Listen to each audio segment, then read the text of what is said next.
हे सीईटीपी उभारणं अपेक्षित आहे, जो 25 MLDचा सीईटीपी आहे.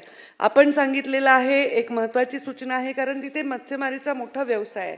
त्या मत्स्यमारीच्या व्यवसायामुळे वर परिणाम नॅचरली या पाण्याच्या पोल्युशनमुळे होतो, असं तिकडच्या आपल्या सर्वांचं म्हणणं आहे. आणि त्याला गंभीरतेने घेऊन आपण नक्कीच आपल्या नॅशनल जे आपलं बोर्ड आहे, जे फिशरीचं, त्यांच्या माध्यमातून आपण इथे तो सर्वे करून घेऊ की त्याचा तिथल्या मच्छीमारांवर काय परिणाम होत आहे किंवा तिथल्या मत्स्य व्यवसायावर काय परिणाम होत आहे.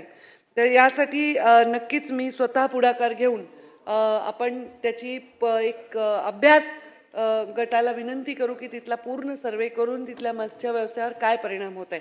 आता हे सीईटीपी सुरू करण्याचे आम्ही आदेश दिलेले आहेत. मला वाटतं जॉईंट एफर्टची गरज आहे. MIDC आणि MPCBनी मिळून हे सीईटीपी व्यवस्थित चालले पाहिजे, याच्याकडे पावलं उचलले पाहिजे, असं माझं स्पष्ट मत. महोदय, ताई, त्या ठिकाणी जे रासायनिक केमिकल जे पाणी आहे ते बोरिंगच्या माध्यमातून, म्हणजे बोरिंगच्या माध्यमातून त्या ठिकाणी केमिकल पाणी त्या ठिकाणी सोडलं जातं. परिणामस्वरूप ते आजूबाजूच्या ज्या जमिनी आहे ह्या मोठ्या प्रमाणात त्या ठिकाणी नापीक झालेल्या आहे. आणि त्यामुळे MIDCला किंवा एखादा नवीन कारखाना काढण्यासाठी त्याला तिथले शेतकरी आता त्या ठिकाणी म्हणजे जमीन द्यायला तयार होत नाही. तर माझी आपल्याला विनंती आहे की अशा प्रकारे जी अनियमितता जी आहे त्या संदर्भामध्ये आपण संबंधितांवर काय कारवाई करणार आहात? मुळामध्ये माझ्या डिपार्टमेंटचं काम कारवाई करणंच आहे. कुठेही प्रदूषणाच्या बाबतीतले नियम पाळले गेले नाही तर कारवाई करण्यात येईल. पण ह्या नियमांना आता जीवनशैलीचा भाग बनवण्याची गरज आहे. कारण आता हे एन्व्हायरमेंट डिपार्टमेंट नाही, क्लायमेट चेंज डिपार्टमेंट पण आहे. त्यामुळे आत्ताच मी माझ्या सचिवांशी आणि MPCBचे जे मुख्य आहेत अधिकारी त्यांच्याशी चर्चा करत होते की आपण जे पाण्याचं मॉनिटरिंग आहे त्याचं रेग्युलर केलं पाहिजे. ते काही महिन्यातून 15 दिवसातून सॅम्पल न घेता कंटिन्युअस मॉनिटरिंग आपण जसं एअरचं करतो तसं केलं पाहिजे. आणि आत्ताच मी जस्ट आपल्याकडे लाईव्ह ॲप आहे, त्याच्यामुळे मी तारापूरचं आत्ता AQI मागवला. तो AQI आत्ता तरी समाधानकारक दिसतो आहे या क्षणाला, पण मला याच्यावर समाधान राहणार. महाराष्ट्राचा राज्य मासा म्हणून त्या ठिकाणी घोषित करण्यात आलेल्या पापलेटसह विविध व्यावसायिक मत्स्य प्रजातीचे महत्त्वाचे प्रजनन क्षेत्र आहे. आणि त्यामुळे हजारो पारंपरिक मच्छीमार व आदिवासी बांधव त्या ठिकाणी खलासी म्हणून काम करतात. त्यांच्या उपजीविकेवरती त्या ठिकाणी गंभीर अशा प्रकारचा परिणाम झालेला आहे. ताई, या ठिकाणी मी आपल्याला सांगू इच्छितो की एक दुर्गंधी वायू जो आहे हा रात्रीच्या वेळेस त्या ठिकाणी सोडला जातो आणि पहाटेच्या तीव्र रासायनिक वास जाणवत असल्यामुळे श्वसनाचा त्रास, त्याचप्रमाणे डोळ्यांना जळजळ अशा तक्रारी त्या ठिकाणी वाढलेल्या आहेत.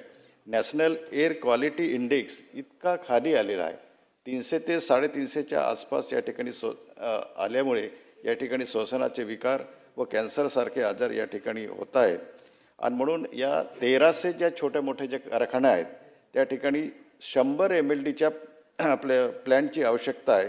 फक्त 25 MLD असल्यामुळे त्या ठिकाणी रासायनिक सांडपाण्याची प्रक्रिया योग्य होत नाही.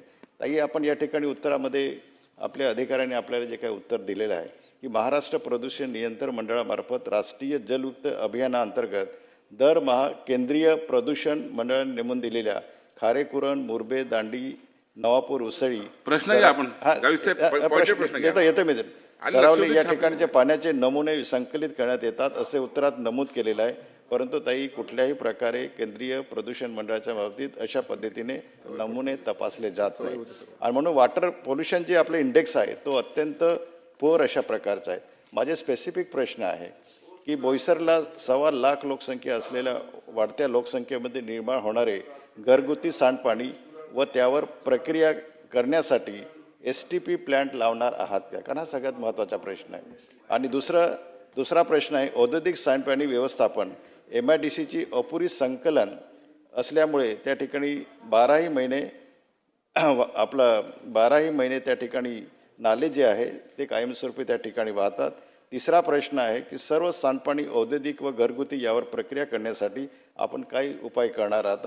आणि चौथा सगळ्यात महत्त्वाचा प्रश्न जो आहे की या मच्छीमारांच्या व्यवसायावरती परिणाम होत असल्यामुळे मासेमारीवर झालेल्या परिणामांचा सखोल अभ्यास करण्यासाठी सेंट्रल मरीन फिशरीज रिसर्च इन्स्टिट्यूटला आपण त्या ठिकाणी